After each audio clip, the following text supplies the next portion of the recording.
Bismillahirrahmanirrahim. Alhamdulillahi wassalatu wassalam ala Rasulillah wa ala alihi wa ashabihi wa man tabi'ahum bi ihsan ila yaumiddin wa ba'd. Kita akan melanjutkan pembahasan sampai pada bab at-tafsir. Ya, di sini kita masuk pada pengertian dari tafsir. At-tafsiru lughatan minal fasri wa huwal kashfu 'anil mughatta. Pengertian tafsir secara bahasa diambil dari kata al-fasr yang maknanya adalah membuka atau menyingkap sesuatu yang tertutup. Wa fil istilah, makna secara istilah, bayanu ma'anil Qur'anil Karim. Tafsir adalah penjelasan makna-makna dari Al-Qur'anul Karim. Wa ta'allumut tafsiri wajib. Hukum mempelajari tafsir adalah wajib. Ya, ada dua dalil yang disampaikan di sini. Yang pertama liqoulihi ta'ala kitabun anzalnahu ilaika mubarakul liyadabbaru ayatihi wa liyatadzakkara ulul albab. Ya, Allah Ta'ala berfirman yang artinya ini ya, Al-Quran ini adalah sebuah kitab yang kami turunkan kepadamu penuh dengan keberkahan.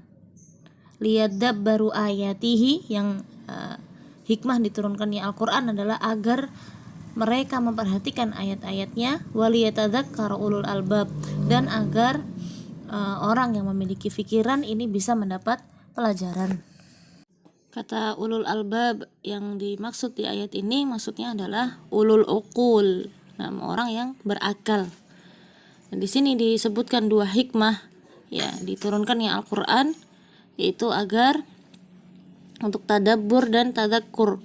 Jadi untuk ditadaburi, diperhatikan ayat-ayatnya, dan untuk ya mengambil pelajaran dari ayat-ayat tersebut. Dalil kedua yang menunjukkan wajibnya mempelajari tafsir adalah firman Allah Ta'ala di surat Muhammad ayat 24. Afala yatadabbaruna al-Qur'ana am ala qulubin aqfaluha. Yang artinya, maka apakah mereka tidak memperhatikan Al-Qur'an, ya, tidak mentadabburi Al-Qur'an, ataukah hati mereka terkunci. Kemudian diterangkan oleh Syekh, wajhud dalalati minal ayatil ula anna Allah Ta'ala bayyana anna al-hikmata min inzali hadzal Qur'anil mubarak ayatadabbarun nasu ayatihi wa yata'adzu bima fiha. Ya, sisi pendalilan ya kenapa dua ayat tadi menjadi dalil tentang wajibnya mempelajari tafsir adalah karena pada ayat yang pertama Allah Ta'ala menjelaskan hikmah diturunkannya Al-Qur'an yang berbarokah ini. Ada dua hikmah tadi ya, agar manusia mentadabburi ayat-ayat Allah Ta'ala dan bisa mengambil pelajaran dari apa yang terkandung di dalamnya. Wa tadabburu huwa ta'ammulu fil alfadhi lil wusuli ila ma'anihi. Dan makna dari tadabbur itu adalah memperhatikan lafaz-lafaz Al-Qur'an ya dalam rangka memahami maknanya. Fa idza lam yakun dzalika fatatil hikmatu min inzalil Qur'ani wa shara mujarrada alfadhin la ta'sira laha. Ya, apabila hal tersebut tidak dilakukan, maka akan hilang hikmah diturunkannya Al-Qur'an, sehingga Al-Qur'an hanya bernilai sekedar lafaz-lafaz yang tidak bisa memberikan pengaruh. Ya, artinya di sini hikmah diturunkannya Al-Qur'an sesungguhnya adalah bukan sekedar untuk dibaca lafaznya, tetapi juga untuk dipahami maknanya. Dan memahami makna dari Al-Qur'an tentu saja ini butuh mempelajari ilmu tafsir. Nah, dari situlah diambil kesimpulan bahwa mempelajari ilmu tafsir hukumnya wajib. Apakah wajib ain atau kifayah? Apakah kewajiban ini sifatnya fardu ain atau fardu kifayah? Ini dilihat dari apa yang dipelajari. Jadi kalau berkaitan dengan hukum-hukum yang memang itu kewajiban terikat pada individu, setiap hamba, setiap manusia, maka tentu saja mengetahui maknanya ini wajib fardu ain kewajibannya. Ya seperti mengetahui makna dari ayat-ayat yang menjelaskan tentang kewajiban sholat, kewajiban puasa, kewajiban zakat. Nah, ini sifatnya ya, setiap manusia ya harus mempelajarinya. Nah, fardu ain sifatnya. Nah, wali'annahu la yumkinu litti'adhu bima fil Qur'ani biduni fahmi ma'anihim. Dan tidak mungkin ya bisa mengambil pelajaran dari Al-Qur'an tanpa memahami maknanya, ya seperti tadi sudah disebutkan. Dari sinilah kemudian diambil kesimpulan wajibnya mempelajari tafsir. Kemudian wajhu dalalati minal ayati tsaniyah, sisi pendalilan pada ayat yang kedua yaitu surat Muhammad ayat 24. Nah, anallaha ta'ala wabbakha ulaika alladzina la yatadabbaruna al-Qur'an. Ya, di ayat tersebut Allah Ta'ala mencela orang-orang yang tidak mentadaburi Al-Qur'an. Wa asyara ila anna dzalika minal ifqali ala qulubihim wa adami wusulil khairi ilaihim. Ya, bahkan Allah Ta'ala mengisyaratkan hal itu, keengganan mereka untuk mentadaburi, memperhatikan dan mengambil pelajaran dari ayat-ayat Quran itu disebabkan karena hati mereka yang telah terkunci dan tidak sampainya kebaikan kepada mereka. Artinya ketika orang yang tidak mau mentadaburi, tidak mau memahami makna Al-Quran ini dicela oleh Allah Ta'ala, maka sebaliknya ya memahami, mentadaburi ayat makna Al-Quran, nah ini adalah sesuatu yang diperintahkan oleh Allah Ta'ala. Kemudian Syekh rahimahullah mengatakan, wa kana salaful ummati ala tilka taqatil wajibah yata'allamuna al-Qur'an alfadhahu wa ma'anihi. Salafus salih telah menempuh jalan yang lurus ini. Jadi mereka mempelajari lafaz-lafaz Al-Qur'an sekaligus dengan maknanya. Li'annahum bidzalika yatamakkanuna minal amali bil Qur'ani ala muradillahi bihi. Karena dengan cara seperti itu ya mereka bisa mengamalkan Al-Qur'an sesuai dengan apa yang dikehendaki oleh Allah Ta'ala. Fa innal amala bima la yu'rafu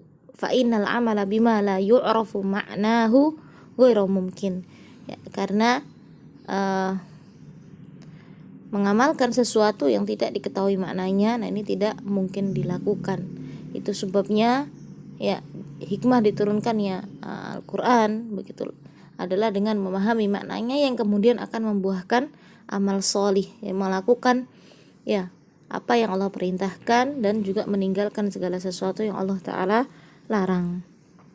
Waqala Abu Abdurrahman As-Sulami rahimahullah, berkata Abu Abdurrahman As-Sulami rahimahullah, haddatsana alladzina kanu yuqra'una al-Qur'ana, orang-orang yang mengajarkan Al-Qur'an kepada kami, ka Utsman bin Affan wa Abdullah bin Mas'ud wa ghairihima, seperti Utsman bin Affan dan Abdullah bin Mas'ud radhiyallahu anhum, annahum kanu idza ta'allamu minan nabi sallallahu alaihi wasallam asyra ayatin lam yatajawazha hatta yata'allamu ma fiha minal ilmi wal amal. Bahwa para sahabat ahli Quran tersebut begitu ya, apabila belajar dari Nabi SAW 10 ayat, maka mereka tidak menambah lagi ya, ayat yang baru ya, sebelum mereka betul-betul memahami 10 ayat itu dan betul-betul mengamalkannya. Jadi mereka ilmui dan mereka amalkan. Qalu fata'allamna al-Qur'ana wal ilma wal amala jami'an. Para sahabat radhiyallahu anhum mengatakan, kami mempelajari Al-Qur'an, mengilmuinya dan mengamalkannya secara bersamaan. Jadi tidak hanya sekedar membacanya saja, tetapi juga belajar tafsirnya dan kemudian membuahkan amal solih. Kemudian Syekh melanjutkan, qala Syekhul Islam Ibnu Taimiyah rahimahullah, berkata Syekhul Islam Ibnu Taimiyah rahimahullah taala, wal 'adatu tamna'u ay yaqra'a qaumun kitaban fi fannin minal ilmi katibbi wal hisabi wala yastashrihuhu. Ya telah menjadi suatu kebiasaan ya, untuk mencela orang-orang yang membaca sebuah buku dalam satu bidang keilmuan ya, seperti ilmu kedokteran atau ilmu hitung, tetapi mereka sekedar membaca saja dan mereka tidak mencari kejelasan makna apa yang terkandung di dalamnya.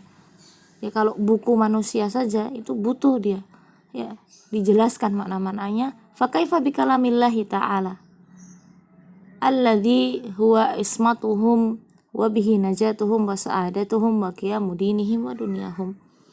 Maka ya bagaimana dengan kalamullah ya?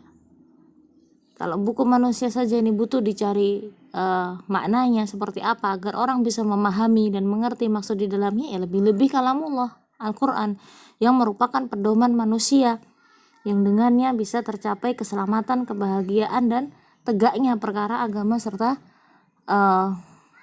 akhirat mereka. Ya. Nah, tegaknya perkara agama serta dunianya mereka. Nah, ini lebih butuh dicari dan dipelajari tafsirnya. Wa yajibu ala ahli ilmi ay yubayyinuhu linnasi ala tariqil kitabah awil musyafahah. Maka wajib bagi seorang yang berilmu untuk menjelaskan penafsiran Al-Quran ini, ya baik lewat jalan atau media tulisan gitu ya, menulis kitab, menulis buku, atau lewat penjelasan ya dengan lisan-lisan mereka dari kajian-kajian, dari pelajaran-pelajaran yang disampaikan kepada umat ini. Liqaulihi ta'ala, karena Allah Ta'ala berfirman, wa id akhadallahu mitsaqal ladzina utul kitaba latubayyinunnahu lin-nasi wa la taktumunah. Surat Ali Imran ayat 187. Allah Ta'ala berfirman yang artinya, dan ingatlah ketika Allah mengambil janji dari orang yang telah diberi kitab, ya, hendaklah engkau menerangkan isi kitab itu kepada manusia dan jangan kamu menyembunyikannya. Nah, wa tabyinul kitabi lin-nasi syamilun li tabyini alfadhihi wa ma'anihi. Maka ya, kewajiban seorang yang berilmu dia menjelaskan Al-Quran ini kepada manusia, ya, termasuk di dalamnya menjelaskan lafaz-lafaznya dan menjelaskan maknanya. Ya, diajarkan bahasa Arab yang dengannya ya seseorang bisa mudah untuk memahami makna dan lafaz Al-Quran. Ini termasuk di dalamnya. Dia ajarkan penafsirannya, dia terangkan sebab nuzulnya, dia terangkan kandungan fikih di dalamnya, hukum apa saja yang ada di dalamnya, apa yang harus dikerjakan, apa yang tidak boleh dikerjakan. Dan orang-orang yang berilmu mendapatkan tanggung jawab yang besar ini. Fayakunu tafsirul Qur'ani mimma akhadallahu al-ahda ala ahlil ilmi wa bibayanihi. Maka menafsirkan Al-Quran ini adalah sesuatu yang Allah telah ambil dari orang-orang yang berilmu sebagai suatu janji sekaligus perintah agar mereka menjelaskannya kepada manusia. Wal gharadu min ta'allumi tafsiri, tujuan dari mempelajari tafsir adalah wal wusulu ilal ghayatil hamidah was samaratil jalilah وهي التصديق بأخباره والانتفاع بها وتطبيق أحكامه على الوجه الذي أراده الله ليعبد الله بها على بصيرة. Ini tujuan dari mempelajari tafsir, yaitu al-wusul ilal ghayatil hamidah, bisa mencapai tujuan akhir yang terpuji, was-samaratil jalilah, dan hasil yang mulia. Apa itu? At-tasdiqu bi akhbarihi, ya seseorang bisa membenarkan berita yang datang di dalam Al-Quran, ya mengimaninya, walintifa'u biha, dan mengambil manfaat, mengambil pelajaran darinya. Nah, jika itu isinya nasihat, jika itu isinya peringatan, maka seseorang bisa mengambil pelajaran dari ini. Wa tatbiqu ahkamihi ala wajhil ladzi aradahullah, dan dia bisa mengamalkan kandungan yang ada di dalamnya, hukum-hukum yang ada di dalamnya seperti dengan apa yang memang Allah kehendaki, sehingga hasil akhirnya Allah diibadahi di atas ilmu. Jadi beribadah kepada Allah di atas ilmu. Untuk orang-orang yang benar dalam memahami ayat-ayat Al-Quran, dia bisa beribadah kepada Allah di atas basirah, di atas ilmu. Jadi selesai pembahasan bab ini. Jadi kesimpulan dari bab ini adalah mempelajari tentang pengertian ilmu tafsir, ya, bayanu ma'anil Qur'anil Karim, itu pengertiannya secara istilah. Kemudian wajibnya mempelajari ilmu tafsir dan dua dalil, ya, yang menunjukkan kewajiban itu, dihafalkan dalilnya dan dipahami sisi pengambilan dalilnya, serta yang terakhir adalah tujuan, ya, kenapa seseorang harus mempelajari tafsir. Semoga bisa dipahami dengan baik. Wallahu ta'ala a'lam bishawab. Wassallallahu ala nabiyyina Muhammadin wa ala alihi wa ashabihi ajmain. Alhamdulillahirabbil alamin.